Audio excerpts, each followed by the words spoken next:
lo alto del cerro Mezquital, donde el viento parece haberse rendido y el silencio es denso como niebla espesa, se levanta una vieja construcción de piedra gris, el orfanato conocido como el Refugio de Luz. Un nombre irónico, casi cruel, porque quienes lo han visto de cerca saben que allí la luz no entra, ni por las ventanas, ni por el alma. En el pueblo de Santa Iselda, los niños se persignan si pasan cerca. Los ancianos bajan la mirada. Nadie habla directamente del refugio, solo murmuran. Y cuando cae la noche, cierran bien sus puertas, como si algo pudiera salir de allí. O peor, regresar. Fue en 1998 cuando Camila Espinosa, una joven de 23 años, llegó desde Pachuca llena de ilusión. Quería ayudar, enseñar, amar. Creía que podía cambiar vidas. No sabía que la suya sería desgarrada. La recibió la hermana Mireya, alta, rígida, con ojos secos como tierra vieja. No sonreía, no saludaba. Solo dijo, aquí cuidamos el alma antes que el cuerpo. Luego le mostró su habitación. Un cuarto pequeño con crucifijos torcidos y paredes manchadas de humedad. Camila pensó que podría acostumbrarse, que todo era parte de estar en un lugar pobre. Pero no era pobreza, era algo más. La rutina era estricta. Oraciones al amanecer, clases limitadas, una comida al día. No se permitían gritos, ni risas fuertes, ni juegos desordenados. Pero lo más extraño era la lista de niños. Cada día parecía cambiar. Nombres que desaparecían. Camas que quedaban vacías. Nadie daba explicaciones. El segundo día, Camila preguntó por una niña que había conocido en el comedor. Marisol, del cuarto 3. Una pequeña callada que dibujaba círculos rojos en todas partes. La hermana Mireya le dijo sin pestañear. Nunca hubo una niña en el cuarto 3. Camila se quedó helada. La había visto. Le había hablado. Incluso tenía uno de sus dibujos guardado. Esa noche comenzó a oír pasos en el pasillo. Pequeños, arrastrados. Risas tenues. Pensó que serían niños insomnes. Salió de su habitación y vio a una niña de espaldas al final del corredor. Vestía de blanco, tenía el cabello suelto y parecía temblar. Camila se acercó lentamente. La niña giró el rostro. Sus ojos eran completamente negros, y desapareció frente a ella. Camila no dijo nada. Pensó que era su imaginación, el estrés, la altura. Pero los días siguientes empeoraron. Las oraciones eran interrumpidas por susurros que no venían de nadie. Las luces parpadeaban justo cuando pasaba cerca de la capilla. Y una noche encontró a uno de los niños golpeándose la cabeza contra la pared, repitiendo, «No quieren que nos vayamos. No quieren que nos vayamos. No quieren». Cuando enfrentó a la hermana Mireya, la respuesta fue aterradora. No todos los niños están vivos. Algunos solo necesitan consuelo. Camila no entendió. O no quiso entender. Una madrugada escuchó un golpe fuerte en la puerta del sótano. No sabía que el lugar tenía un sótano. La llave estaba en la oficina de Mireya. La tomó sin permiso. Bajó. Un olor a tierra podrida la envolvió.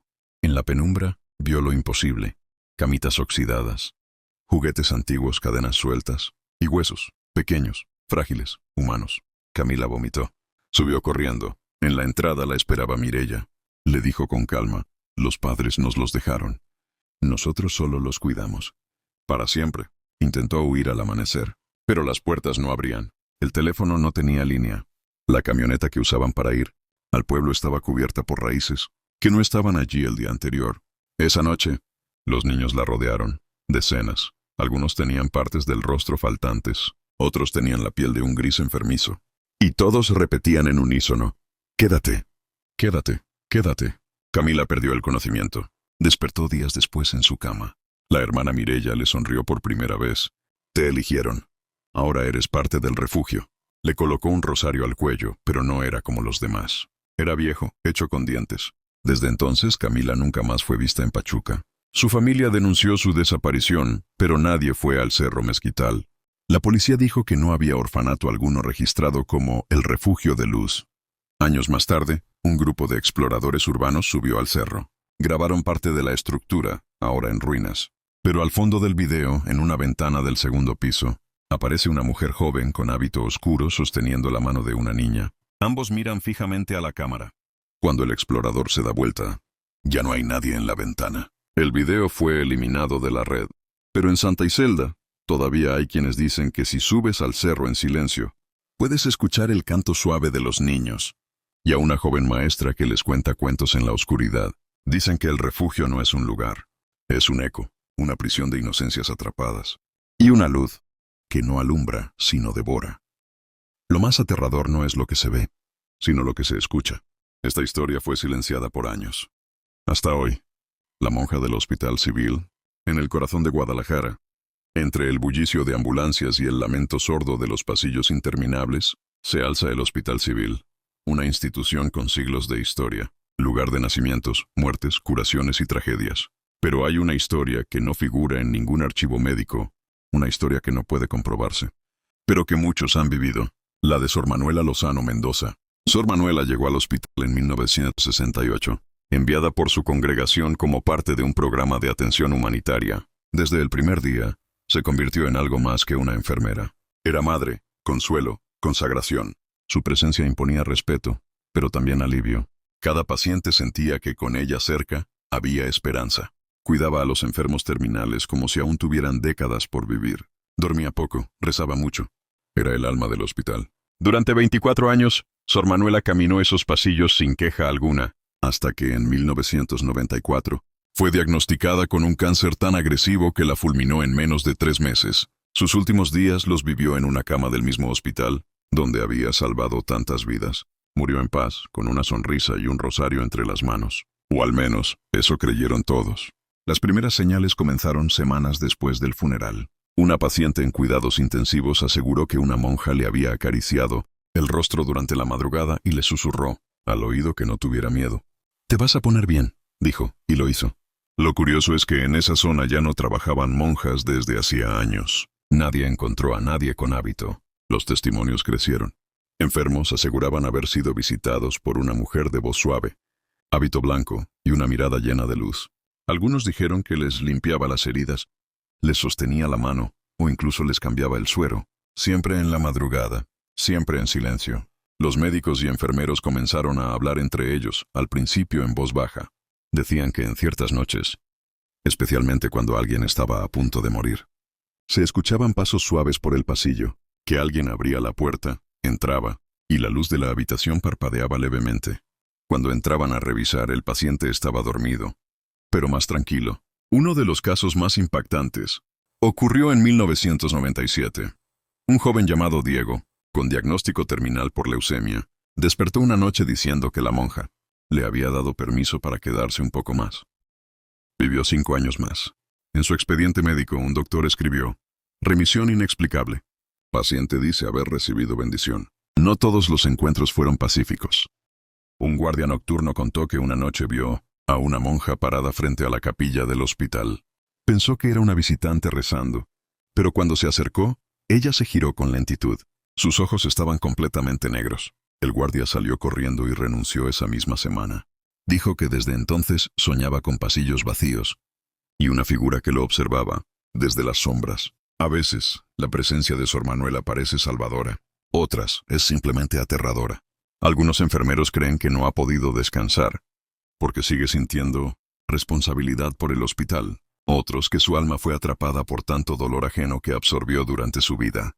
Hay reportes extraoficiales de monitores que se encienden solos, a las 3:00 am, de pacientes que susurran, oraciones que jamás aprendieron, de sillas que se mueven en habitaciones vacías. Y siempre, siempre, la misma descripción. Una monja pequeña, de rostro sereno que desaparece al cerrar los ojos. En 2002, durante remodelaciones en el ala antigua, los obreros descubrieron una pequeña habitación oculta, sellada tras una pared falsa. Dentro encontraron una cama de hospital, una Biblia abierta y un rosario aún colgado en el cabezal. También un diario. La letra, apretada y casi ilegible, correspondía a Sor Manuela. Sus últimas palabras escritas fueron: mientras haya dolor estaré aquí. Dios no me ha llevado porque aún me necesitan. Después del hallazgo, las manifestaciones aumentaron. Algunos aseguran que fue porque se perturbó su refugio. Otros, que ahora está más presente que nunca. En una grabación de circuito cerrado de seguridad, se ve una figura atravesar el pasillo frente a urgencias. No camina, flota. Y lo más perturbador ocurrió en 2021. Una niña de 8 años, internada por insuficiencia renal, dijo haber conocido a la monjita blanca. Le dibujó a sus padres la figura de una mujer con hábito y una cruz en el pecho. Cuando los doctores le preguntaron qué le había dicho, la niña respondió: que no tenga miedo, que aún no es mi hora, que ella siempre me va a cuidar. Desde el otro lado, la niña sobrevivió, Hoy, en el hospital civil, algunos trabajadores colocan discretamente flores junto a la capilla. No hay placa ni retrato, solo un nombre susurrado con respeto y cierto temor. Sor Manuela. Porque hay noches en las que el silencio se corta con un suspiro, y hay pasos que no hacen eco, y hay una figura que a veces aparece junto a los moribundos. No para llevárselos, sino para abrazarlos mientras cruzan. Dicen que los milagros no terminan con la muerte, a veces apenas comienzan. Creías que lo habías escuchado todo, pero esta historia te va a romper los nervios. ¡Silencio! Ya viene. La monja del convento de Coyoacán. En el corazón de Coyoacán, entre árboles centenarios y adoquines que guardan ecos de otras épocas, se alza el antiguo convento de Santa Catalina de Siena, hoy transformado en museo. Miles de personas lo visitan cada año. Pero muy pocos conocen la historia real detrás de sus gruesos muros. Una historia que no se cuenta en los recorridos turísticos. Una historia prohibida. La historia de Inés era el año 1713. Inés de la Vega era hija de un hacendado poderoso, hermosa, inteligente, de mirada desafiante. Su destino cambió tras un escándalo amoroso con el hijo de un virrey. Para salvar el honor de la familia, fue enviada a tomar votos perpetuos. Inés nunca quiso ser monja. Su rebeldía no fue apagada por las paredes del convento, al contrario. Allí germinó algo oscuro dentro de ella. Los primeros meses fueron de lucha interior. Oraciones susurradas con odio. Noches en vela mirando los vitrales como si buscaran respuestas. Fue entonces que conoció al padre Tomás, un joven sacerdote que venía de San Ángel a oficiar misa cada viernes. Inés se obsesionó. Lo seguía con la mirada. Lo espiaba durante la confesión. Y en varias ocasiones le dejó cartas escondidas con versos cargados de deseo. El padre Tomás, perturbado, confesó lo ocurrido a la Madre Superiora. La respuesta fue brutal. Inés fue encerrada en una celda fría y sin luz, con solo agua bendita y un crucifijo. Estuvo allí una semana. Al salir, ya no era la misma. Su cabello había encanecido por partes. Su voz temblaba, pero no de miedo, sino de una furia silenciosa. Una noche de tormenta, Inés escapó de su celda. No se sabe cómo burló la vigilancia, pero llegó hasta la capilla. Allí esperaba el padre Tomás, arrodillado ante el altar. Algunos creen que oraba, otros que ya presentía su destino. Inés se acercó por la espalda y con una cruz de hierro rota, lo degolló. Luego, con una calma demencial, cortó su cuerpo en 5 partes y las colocó formando una estrella dentro del altar. Untó las paredes con su sangre mientras recitaba, salmos mezclados con frases en latín antiguo. Al amanecer, una novicia encontró la escena. Inés estaba de pie, cubierta de sangre, repitiendo una y otra vez, el amor de Dios. No basta cuando se ama a un hombre de carne. No opuso resistencia. No lloró, solo sonreía. El escándalo fue sepultado por la iglesia. A Inés no se le permitió juicio público.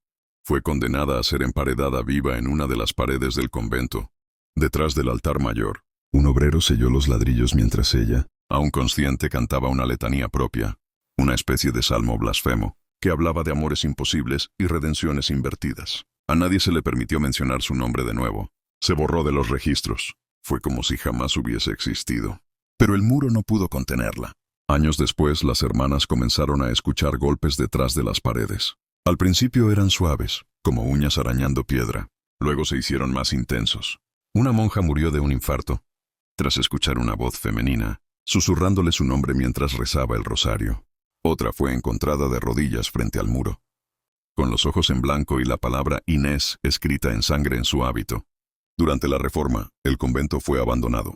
Años más tarde, convertido en museo, varios trabajadores reportaron ver a una mujer de hábito antiguo cruzando los pasillos, siempre en silencio, siempre con los pies descalzos. Las cámaras de seguridad captaron su silueta en múltiples ocasiones. Pero al revisar el sitio, no había nadie. Una guía turística renunció después de que, mientras explicaba la historia del convento, una visitante le preguntó si el muro detrás del altar era nuevo. La guía respondió que no, que era original del siglo XVIII. Entonces la mujer dijo, «Lo escucho. Hay alguien rascando desde adentro». Desde entonces, los vigilantes nocturnos han aprendido a no pasar por el área del altar. Algunos aseguran que si te quedas en silencio absoluto y cierras los ojos por unos segundos, puedes escuchar su respiración, como si aún estuviera emparedada, esperando, rezando su salmo blasfemo. La leyenda dice que Inés no busca venganza. Busca amor, pero el suyo es un amor enfermo, condenado, podrido por el encierro y la desesperación. Una vez al año, en el aniversario de su muerte, La figura de una monja aparece reflejada en los vitrales de la capilla, aun cuando está cerrada. Si alguien la ve directo a los ojos, se dice que soñará con ella, y que en el sueño te pedirá que la saques del muro. Si aceptas, te lleva con ella.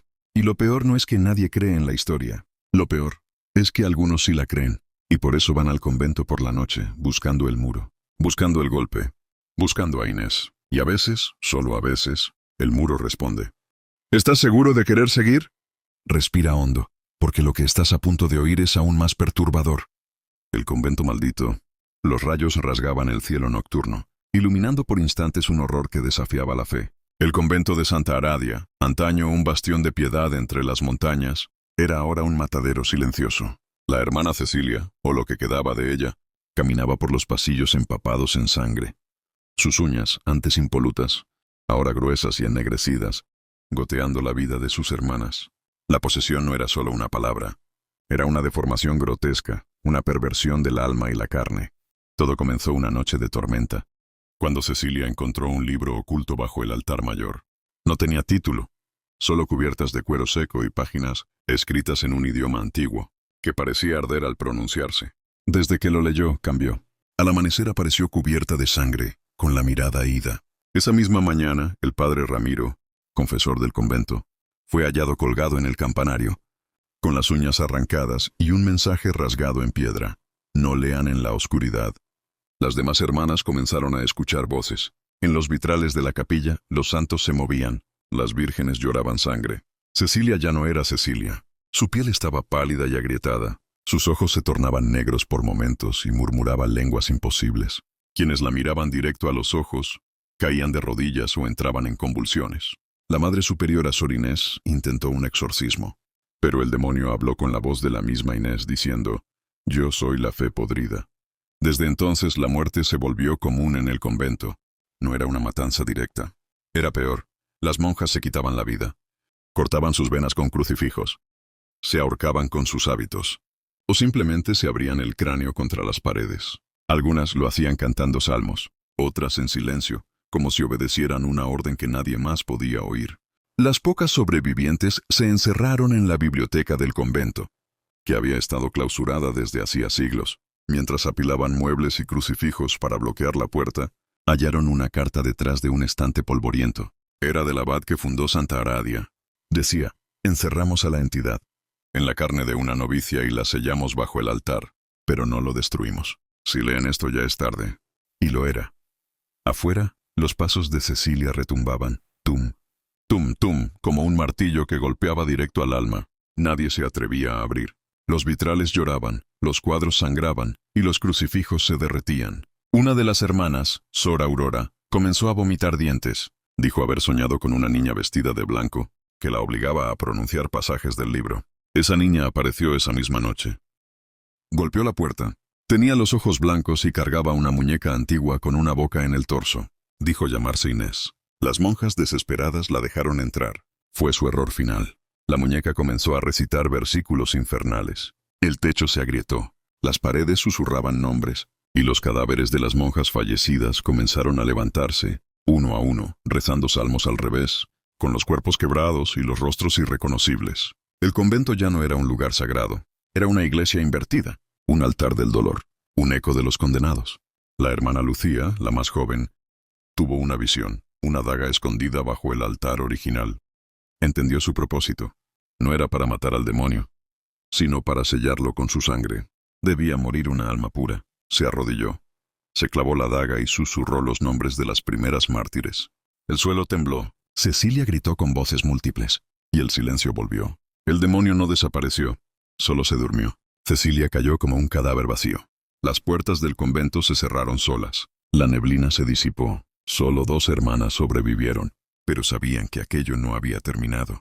En los ojos apagados de Cecilia aún brillaba algo, una chispa que no era humana. Décadas después, un grupo de restauradores llegó al lugar. Encontraron los huesos, los vitrales rotos y manuscritos carbonizados. Uno de ellos, curioso, abrió un libro con tapas de cuero seco y leyó una línea. En la grabadora que llevaban, algo se escuchó a lo lejos. Tum, tum, tum. El convento maldito nunca cerró. Solo esperaba al siguiente lector.